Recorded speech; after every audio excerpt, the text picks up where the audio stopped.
Nadie creía que una modista pobre pudiera tocar la toga sagrada de los Deer Clouds sin deshonrarla. Hasta el propio jefe Jonathan la miró con desdén, seguro de que fallaría como siempre lo había hecho la forastera. Pero Nadine tenía un hilo heredado y algo más fuerte aún, la voluntad de coser con el alma. Y solo escuchen cómo su aguja silenciosa dio la vuelta a toda la tribu y cómo, al final, la dignidad encontró su voz. Desde que su madre fue enterrada en una colina donde ya nadie deja flores, Nadine Fletcher aprendió a caminar despacio y con la cabeza gacha. No por debilidad, sino porque no tenía sentido mirar a los ojos a quienes la trataban como invisible. Su vida, reducida a la choza inclinada al borde del polvo, parecía más hecha de hilo y restos de tela que de pan y palabras. La madre de Nadine había sido una mujer conocida en ambos lados de la frontera cultural, respetada por los comerciantes blancos, tolerada por los ancianos nativos. No por quién era, sino por lo que hacía con sus manos. Coser, decían algunos, puede ser un acto sagrado cuando lo hace alguien que escucha a la tela. Y ella, según contaban, nunca usaba patrones. Tocaba el tejido y sabía qué quería hacer. De ella, Nadine no heredó tierras, ni nombre, ni seguridad. Solo una cajita de madera, casi sin peso, oculta entre pliegues de mantas viejas. Dentro, envuelto en papel de arroz amarillento, había un solo carrete de hilo fino, plateado y sedoso, y una nota breve, escrita con letra apretada. El último que usé para un jefe, guárdalo bien, es fuerte. Nadine no lloró, no tenía ya con quién compartir sus lágrimas. Pero ese hilo, que no alcanzaba ni para un dobladillo completo, lo guardó como otros guardan una reliquia. La tribu en la que vivía, a medias aceptada y a medias olvidada, era una mezcla de orgullo, historia y resentimientos arrastrados por generaciones. Ella, demasiado blanca para ser una de ellos y demasiado pobre para mezclarse con los blancos del pueblo, flotaba como una sombra entre los puestos del mercado, donde los ojos pasaban sobre ella como viento. Cuando el jefe Jonathan Deercloud anunció que se celebraría la ceremonia de renovación, una tradición que no se realizaba desde hacía más de 10 años, la comunidad se agitó. La toga ceremonial, una prenda antigua que había pertenecido a sus antecesores, sería llevada nuevamente al centro del círculo. Era símbolo, herencia y dignidad. Pero al desenterrarla de los baúles donde había dormido, la toga no resistió. El polvo, el tiempo y los insectos habían abierto grietas en la tela. La capa que una vez se movía como el agua, ahora colgaba rota y sin forma. Y entonces, como un rumor frío, se instaló una certeza entre todos. Nadie querría tocarla. Ni las mujeres más hábiles de la tribu, ni las jóvenes que aprendían a bordar símbolos sagrados. Decían que la tela ya no tenía alma, que intentar repararla sería deshonrar su historia. Fue entonces cuando Nadine habló.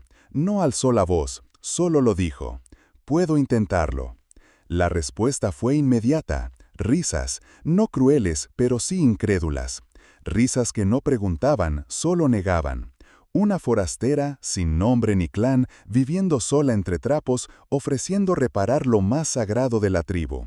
Era para muchos una broma sin gracia. Hasta el propio Jonathan, el jefe, la miró desde su montura con un gesto seco. No se burló, pero tampoco ocultó su duda. Había algo en sus cejas arqueadas que decía más que las palabras. «No eres nadie, pero no tengo mejor opción». «Hazlo si quieres», dijo finalmente sin cambiar el tono, «pero no se admiten errores». Fue la única condición. Ni paga, ni ayuda, ni esperanza, solo una posibilidad, fallar sin margen. Y Nadine, con las manos temblando y el carrete de su madre en el bolsillo, cargó la toga rota como si llevara un cuerpo herido. Nadie la acompañó, nadie la bendijo. Pero esa noche, al cerrar la puerta de su choza, supo que algo estaba a punto de cambiar. Tal vez no su lugar en el mundo, pero sí su lugar ante sí misma. Nadine regresó a su choza caminando despacio, como si cada paso con la toga envuelta en manta fuera un compromiso, no una carga. El peso no era físico, la prenda apenas pesaba más que el silencio, pero sobre sus brazos se sentía como una responsabilidad que nadie más había querido cargar. Una vez en casa no encendió el fuego, se limitó a colocar la manta sobre la mesa de madera descascarada por los años. No destapó la toga de inmediato, la dejó allí, quieta, bajo la tela gris, como si necesitara acostumbrarse a su presencia. Como si ambas, ella y la prenda, tuvieran que reconocerse antes de cualquier contacto real. Solo pasadas varias horas, cuando el sol ya no filtraba por las grietas y todo lo que se oía era el leve crujir de la madera, levantó la manta. La toga apareció, rota, con bordes deshilachados, colores desvaídos y símbolos que parecían susurrar historias antiguas que el tiempo había empezado a borrar. Nadine no la tocó de inmediato, apoyó ambas manos a los lados y observó, no como una costurera, sino como alguien que intenta descifrar un idioma olvidado. Luego, muy despacio, deslizó sus dedos sobre las fibras, sintiendo los relieves, buscando las zonas que aún tenían vida. Porque eso hacía su madre, le decía siempre, no remiendes con prisa, escucha la tela primero. Esa noche abrió la cajita. El hilo de su madre parecía más fino aún bajo la luz tenue, plateado, casi transparente, pero resistente como las manos que lo habían tocado antes que ella. Nadine lo tomó entre los dedos como si fuera un recuerdo vivo, no un objeto. Si me equivoco, susurró en voz tan baja que parecía rezar, dirán que no sirvo ni para zurcir un trapo. Pero si esto se sostiene, si lo logro. No terminó la frase, no necesitaba hacerlo, el silencio de la habitación ya había respondido. Los días siguientes se borraron en una rutina casi ritual. Nadine dormía poco, se alimentaba apenas con pan endurecido y algo de agua, no por penitencia, sino porque el cuerpo ya no pedía más que continuar. Coser aquella toga no era solo cuestión de técnica, era casi un acto de fe. Cada puntada, cada cruce de hilo exigía precisión, paciencia y algo más profundo, respeto. No se trataba de arreglarla, se trataba de devolverle su aliento. Las zonas más difíciles eran los bordes donde el hilo original se había perdido. Allí usaba el de su madre con un cuidado casi sagrado, como si pudiera sentir su presencia guiándole la aguja. A veces hablaba en voz baja, no a la toga, sino a ella. ¿Así lo harías tú, tan cerca de la línea?, preguntaba, sabiendo que la única respuesta era la sensación en su pecho cuando la puntada caía justo donde debía. Sus dedos pronto comenzaron a mostrar el precio del trabajo, pequeñas heridas aparecieron en las yemas, sangre seca en los nudillos, pero no se detenía. Cubría los dedos con pedazos de tela vieja, cambiaba de aguja, soplaba el hilo cuando temblaba. Jonathan, que había prometido no involucrarse más allá de su juicio final, envió a su hermana Ellen una tarde sin aviso previo. Ellen entró en la choza como quien inspecciona una tarea con la certeza de que fallará. De pie en el umbral, no dijo nada, solo observó. Nadine no se levantó, siguió cosiendo, con el hilo estirado entre los dedos y la aguja entrando suave. Ellen se acercó, en silencio, hasta que sus ojos alcanzaron la zona restaurada. Allí, el hilo plateado no sobresalía, no brillaba, estaba fundido en la tela, como si siempre hubiera estado ahí. Ellen no lo dijo en voz alta, pero lo pensó. Aquello no era una reparación, era una resurrección. Parece que respirara, murmuró finalmente, no como elogio, sino como quien no encuentra otra forma de describir lo que ve. No hubo felicitaciones, no hubo sonrisas. Ellen salió como había entrado, y Nadine apenas levantó la vista, porque lo importante no era lo que opinaban, sino si la toga, cuando llegara su momento, resistiría. Y eso aún era un misterio. El día de la ceremonia amaneció sin viento, pero el cielo tenía ese azul áspero que anticipa algo más que calor. Sobre el campamento caía una luz seca, intensa, que parecía arrancar el polvo de la tierra y hacerlo brillar como escarcha. Los fuegos ceremoniales ya humeaban desde antes del alba, y poco a poco la tribu se fue reuniendo alrededor del gran círculo, el mismo que los antepasados habían trazado con piedras planas generación tras generación. Era una ocasión que muchos niños no habían visto jamás. La ceremonia de renovación se realizaba solo cuando el jefe sentía que el ciclo había cambiado. Y ese año, Jonathan Deercloud había dicho que el ciclo se había quebrado y debía restablecerse. Nadie habló en voz alta. El murmullo del pueblo se parecía más a un murmullo de árboles antes de la tormenta. No era miedo, pero tampoco era calma. En el centro del círculo, aún vacío, todos sabían lo que se esperaba, no solo del jefe, también de la toga. La prenda ceremonial, símbolo del linaje Deercloud, había sido recuperada de entre la ruina. Y aunque parecía intacta por fuera, todos sabían que estaba remendada, que el alma de su tejido había sido restaurada por manos ajenas, por la mujer que ahora, sola, observaba desde la última fila, de pie, sin adornos ni respaldo, Nadine Fletcher. El sonido de cascos interrumpía el silencio, firme, pausado. Jonathan apareció montado sobre un caballo blanco como el salitre, adornado apenas con una cuerda de cuero trenzado. Su figura se recortó contra el cielo, pero lo que atrajo todas las miradas no fue él, sino lo que llevaba puesto. La toga. Colgaba de sus hombros como un río de ceniza viva. Cada pliegue capturaba la luz con discreción, y el hilo, ese hilo fino, invisible, tejido por las manos de una mujer que nadie consideraba importante, no brillaba, pero sostenía. El jefe avanzó sin mirar a los lados, giró alrededor del círculo, una vez, luego otra. A cada vuelta, las miradas se clavaban en las costuras. Muchos esperaban que en algún punto se abriera una línea, que algo se descosiera, que el peso del rito y del símbolo fuera demasiado para ese trabajo silencioso hecho al margen. Pero nada se rompió. Es más, con cada paso del caballo, la toga parecía ganar vida. No solo se movía, se elevaba, flotaba apenas, como si respirara por sí misma. Como si las puntadas no hubieran sido hechas con hilo, sino con algo más antiguo, más fuerte, con un vínculo invisible entre una hija y una madre que ya no estaba, pero que no se había ido del todo.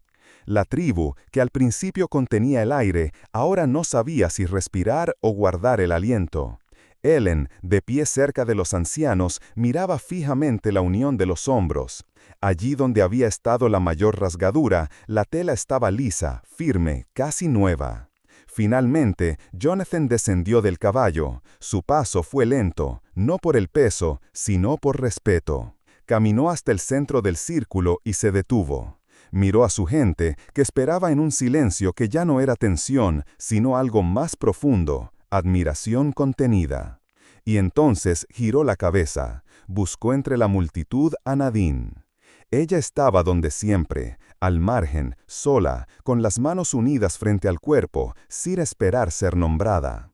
Pero el jefe la vio. Dio 2 pasos hacia ella y con un gesto tan simple como rotundo, alzó el brazo derecho y la señaló con la palma abierta. «Mi toga vive», dijo con voz clara, que no necesitó ser alzada para hacerse oír, gracias a las manos de esta mujer. El murmullo que siguió no fue aplauso ni ovación, fue algo más hondo, un reconocimiento que no requería palabras.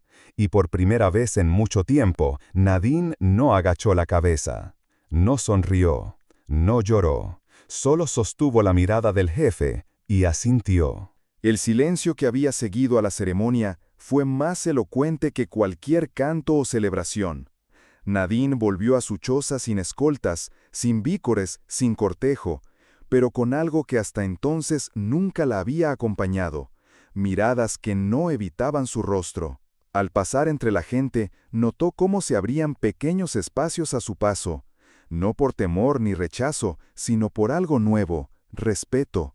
Las mujeres que solían desviar la vista o girar el cuerpo con indiferencia, ahora la seguían con ojos abiertos, midiendo la firmeza de sus pasos como si buscaran en ellos una clave que no habían visto antes. No hubo palabras entonces, pero bastaron los silencios para anunciar que algo había cambiado. A la mañana siguiente, el cambio fue más visible.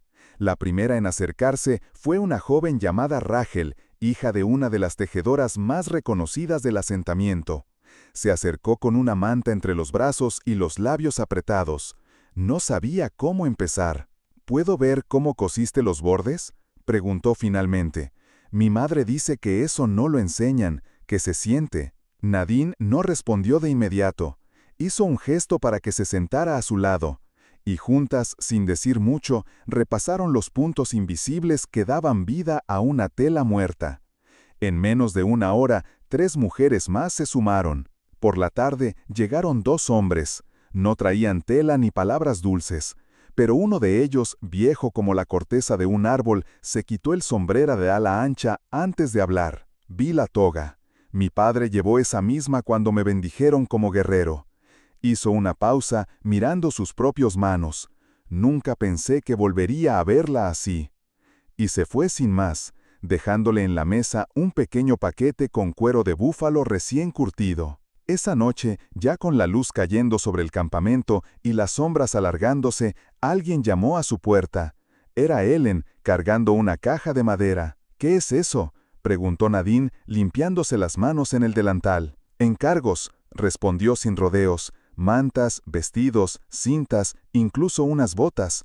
Dicen que si tus manos pudieron despertar una prenda sagrada, pueden hacer cualquier cosa». Dejó la caja sobre la mesa sin mirarla a los ojos, pero antes de irse, se detuvo en el umbral. «Tu madre estaría orgullosa», dijo, sin adornos ni tono forzado.